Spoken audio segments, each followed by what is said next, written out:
எண்ணி பாருங்க. அண்ணா திமுக ஆட்சி 10 ஆண்டுல எப்படி இருந்தது? திமுக ஆட்சி இப்பொழுது வந்து 50 மாத காலம் ஆயிட்டு.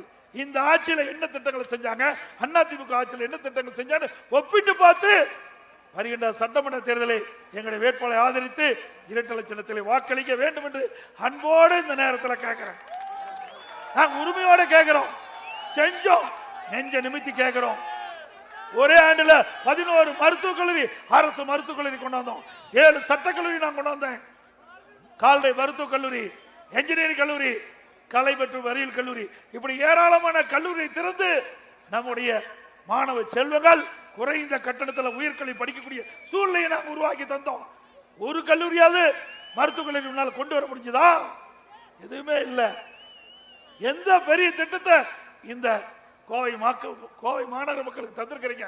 எதுவுமே இல்லை. ஆனா தினம் விளம்பரம் வராத நாளே இருக்காது. அது மட்டும் இல்ல, கொலை, கொள்ள, திருட்டு, வழிப்பறிவு, பாலியல் வன்கொடுமை, சிறுமியிலிருந்து பாட்டி வரைக்கும் விட்டு வைக்கல. கேவலமான ஆட்சி, ஒரு மோசமான ஆட்சி. போதைப் பொருள் இன்னைக்கு கஞ்சா போதை எல்லா இடத்துலயும் இருக்குது.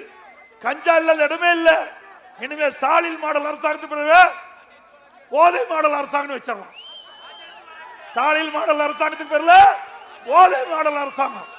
அந்த நிலைமைக்கு தமிழகம் தள்ளப்பட்டு விட்டது. இதிலிருந்து மீட்டெடுக்க வேண்டும் என்றால் மீண்டும் அதிமுக ஆட்சி தமிழகத்திலே மலர வேண்டும்.